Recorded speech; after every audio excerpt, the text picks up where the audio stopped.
লোকের গোপনে ধন আমাদের কাছে বিদায় দিয়েছে।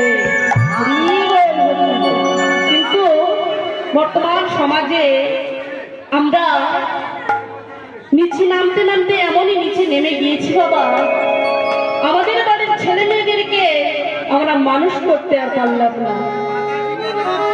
থাকো ভক্তমণ্ডলী ভক্তিমতী মায়েরা, কথা নয়, কেউ কথা বলবেন না, কথাগুলো একটু মনোযোগ দিয়ে শুনুন, একটু মন দিয়ে শুনুন।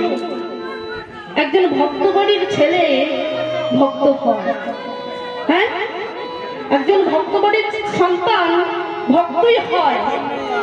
হ্যাঁ, এখন আর নেই,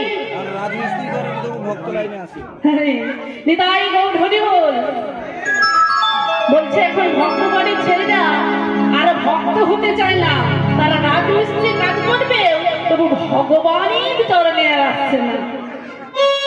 হ্যাঁ সত্যি, হ্যাঁ গো মা সত্যি যা রাধে। কিন্তু যা রাধে, আমরা সবাই কিন্তু সন্তানগুলোকে মানুষ করতে পারছি না। হ্যাঁ, আমরা সন্তানকে মানুষ করি কিসের জন্য? না চাকরি করার জন্য। কবে আমার সন্তান চাকরি করবে আর চাকরি করে মোটা মোটা টাকা আনবে আর সেই টাকা নিয়ে আমরা ভোগ করব। সারা জীবন আমরা পায়ের উপরে পা তোলে আমরা আয়েসের জীবনটা কাটাবো।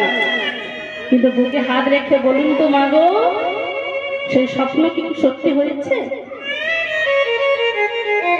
মা কাঁদে, মা কখন কাঁদে? ছেলে যখন ছোট থাকে ওই মা ভাত খাই না বলে ছেলেটা, মা সবাইকে কাছে কেঁদে কেঁদে বলে জানো আমার ছেলেটা ভাত খায় না। আবার ওই মা কাঁদে কখন? ওই ছেলেটা যখন ভাত দেয় বলে। হরি বল, ওই ছেলে যখন না ভাত দেয় ওই মা কিন্তু আবারও কাঁদে। হ্যাঁ গো,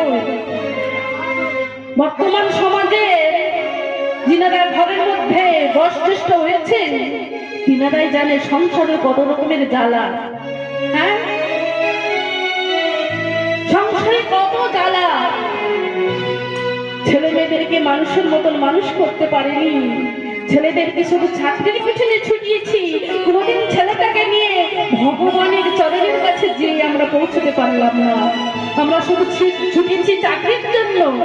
তা ভক্তবন্ধুর ভক্তিমতী মায়েরা, কিন্তু আমাদের এই যে গ্রামগঞ্জে বৃদ্ধা